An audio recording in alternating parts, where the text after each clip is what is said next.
Hello guys, welcome back to my video. So this is Akas tayo ulit. So ngayong araw po ay pumunta po tayo ng parang Maguindanao del Norte para magpabunot ng ngipin or gagala. So ngayon nandito po na po tayo sa parang Maguindanao. Ito pong simbahan.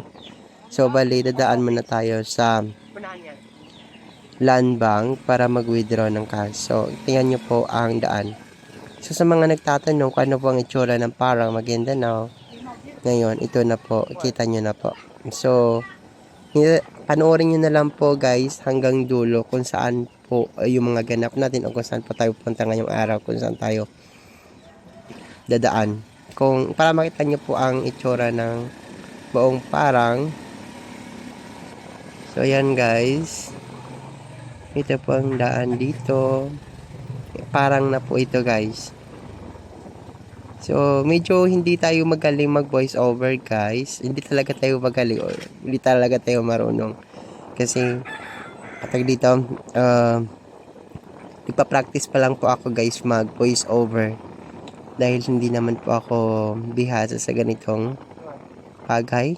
Alam niyo naman guys, practice lang. It makes perfect lang. So yan guys, nandito na po tayo sa land bank para mag-withdraw ng malamang ayuda. Para mag-withdraw ng pera. So yan, land bank parang Maguindanao del Norte. So pasok tayo dito. So yan, sobrang init. Alas 10 pa lang, sobrang init na. So after natin mag-withdraw guys, diretso na po tayo kung saan tayo pupunta. So nakikita nyo guys, yung dito, yung building na yan guys, yan po ang municipal hall ng parang Maguindanao. Yan. So katapos lang guys, bali nag-open po sila kahapon noong December 20, 2024. So yan po ang municipal hall ng parang Maguindanao. So inayos po siya, pinalaki at pinaganda, pinalawak po ang space or playground. So yan. So dadaan naman na tayo para lugar. After pa natin yung lugar yung sinasakyan natin ng motor, o so didiretso na tayo sa marking area. Pupunta pa tayo ng Cooks or doon tayo branch. Breakfast to lunch. Kaya branch. Yan po ang itsura ng municipal hall ng parang Maguindanao guys. So maraming so talaga yung nasabi natin, no? So medyo maliwalas ang kalangitan ngayon kasi sobrang init. Ang init, super. Dinagtagan pa. Sobrang init pa dito sa parang kasi wala na po gaanong puno. Kasi yung puno doon sa public market na mga akasya, tinanggal na po. So inaayos po ang parang Maguindanao. So ito na po ang road papuntang marking area. So ito ay marking na po. So a little bit of minute. So darating na po tayo sa puntahan natin na location. Our second destination or pupuntahan. So medyo hindi maganda yung pakiramdam ko. I'm not hungry. So kailangan natin kumain para kahit paano magkaroon ng lakas ng ating katawan. So ang ganda ng kalangitan guys. Maaliwalas. And then medyo yung mga ulap makapal, and then blue na po yung sky. So ito na po, dumating na po tayo dito sa punta natin sa Cooks. Eat all you can guys. Yan, kita nyo. Start at 239 pesos. Eat all you can. So entrance and exit. So this is the second day of grand opening of this restaurant. Kasama ko si Ate Jong, si Manili and Awesome. So maghihintay lang pa tayo sila muna, tapos lukayin din tayo. So ganyan po natin, bibigyan natin ng konti-konti. Yan po yung prices nila sa value nila. And also yan po ang dining area. Yan, maraming pang dapat ayusin dito guys.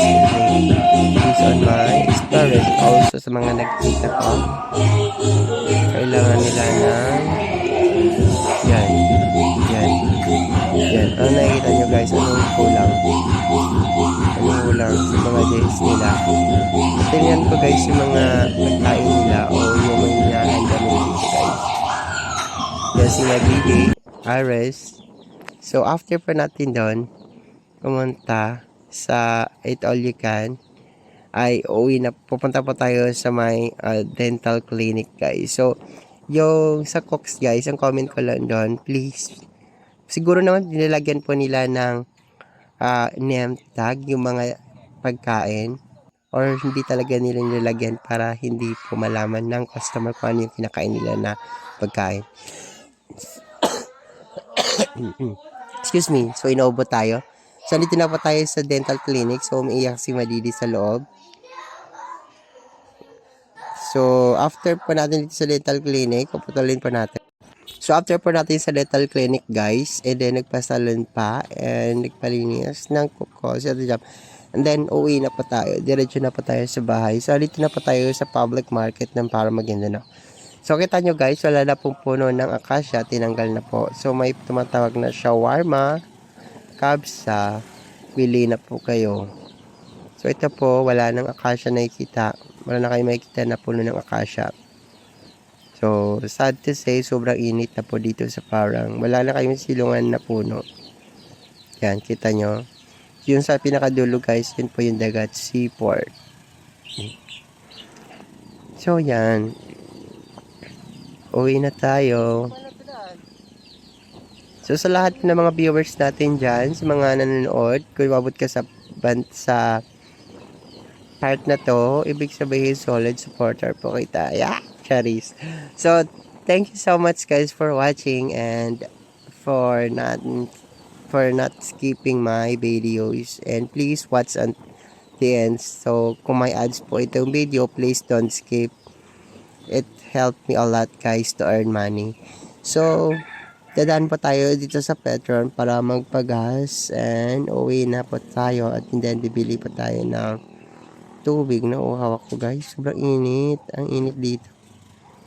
So yan, Petron. That's all guys. Thank you so much for watching.